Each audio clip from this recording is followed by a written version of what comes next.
जय श्री कृष्ण। ओम नमो भगवते वासुदेवाय नमः। हरे कृष्ण कृष्ण कृष्ण हरे हरे, हरे राम राम राम हरे हरे। आइए शुरू करते हैं आज की कथा।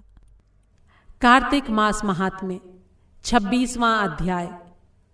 सूत जी कहने लगे, हे ऋषियों, भागीरथ के वंश में सौरदास नामक राजा के पुत्र का नाम मित्रसेह था, जो गुरु वशिष्ठ के श्राप से राक्षस हो गया था। गंगा जल के प्रभाव से उसने भी परम पद प्राप्त किया। तब ऋषियों ने पूछा, हे सूत जी, गुरु वशिष्ठ ने मित्रसेह को किस कारण से श्राप दिया? कृपा करके ये कथा विस्तार पूर्वक सुनाइए। सूत जी बोले, हे ऋषियों, एक समय की बात है, बड़ा ही धर्मज्ञ राजा मित्रसेह अपने कुछ साथियों के साथ शिकार खेलने के लिए वन में गया। वहां पर उसने कई हिरणों का शिकार किया। फिर भूख और प्यास से दुखी होकर नदी के तट पर आया। रात्रि भर वो राजा वहीं पर रहा और प्रातःकाल शिकार की खोज में फिर से चल पड़ा। कुछ दूर जाकर राजा ने देखा कि पर्वत की कंदरा में एक व्याघ्र और व्याघ्री मैथुन कर रहे हैं। राजा ने धनुष पर बाण चढ़ाकर उन पर छोड़ दिया। व्याघ्री बाण लगते ही तत्काल वहीं पर गिर पड़ी और कुछ ही देर में उसने प्राण त्याग दिए। तब वो व्याघ्र राक्षस का रूप धारण करके बड़े ही क्रोध से बोला, हे राजन, तुमने मेरे साथ घोर अन्याय किया है, मैं इसका बदला अवश्य लूंगा। इतना कहकर वो राक्षस दुखी होता हुआ वहां से चला गया। कुछ वर्षों के पश्चात राजा मित्रसेह ने अश्वमेध यज्ञ किया, जिसमें अनेक ऋषि मुनियों को बुलाया गया।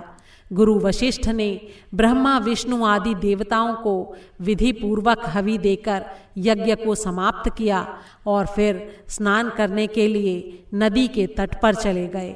गुरु वशिष्ठ जी के यज्ञ मंडप से जाते ही वो राक्षस, जिसकी स्त्री उस व्याघ्री को राजा ने वन में मार दिया था, बदला लेने के लिए यज्ञ स्थल पर आया।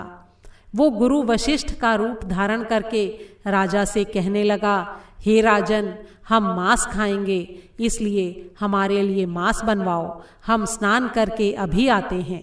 इतना कहकर वो वहां से चला गया और रसोइये का रूप धारण कर मनुष्य का मांस पकाकर वहां रख दिया। जब वास्तविक गुरु वशिष्ठ जी स्नान करके वापस आए तो राजा ने सोने के थाल में सजा हुआ मांस मिश्रित भोजन उनके आगे परोस दिया।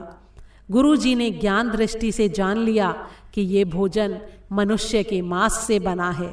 उन्होंने क्रोधित होकर राजा को श्राप दिया, हे राजन, तुमने हमको मांस मिश्रित ऐसा भोजन दिया है जो सिर्फ राक्षसों के खाने योग्य है, इसलिए तुम राक्षस हो जाओ। वशिष्ठ जी का श्राप सुनकर राजा ने विनय पूर्वक कहा, हे गुरुदेव, आपकी आज्ञा से ही तो ऐसा भोजन बनवाया गया है। राजा की ये बात सुनकर गुरु वशिष्ठ जी ने ध्यान धरकर देखा और राक्षस द्वारा छले जाने का पूरा वृत्तांत राजा को बताया। तब राजा भी निरपराध श्राप दिए जाने के कारण अपनी अंजलि में जल लेकर उन्हें बदले में श्राप देने को उद्यत हुआ। ठीक उसी समय उसकी रानी दमयंती आकर कहने लगी, आप क्षत्रिय हैं, इसलिए अपने क्रोध का त्याग करें और जो आपके भाग्य में लिखा है उसे भोगिए। जो मनुष्य अपने गुरु पर क्रोध करता है वो वन में जाकर ब्रह्म राक्षस होता है, इसलिए आप कृपा करके शांत रहिए। स्त्री के इन वचनों को सुनकर राजा क्रोध को त्याग कर विचार करने लगा कि अब उसे क्या करना चाहिए। अपनी अंजलि में पकड़े जल को उसने यूं ही अपने पैरों पर डाल दिया। उस जल के पैरों पर गिरते ही उसके पैर काले पड़ गए। इसी कारण से वो राजा राक्षस के रूप में कलमाशपाद के नाम से विख्यात हुआ।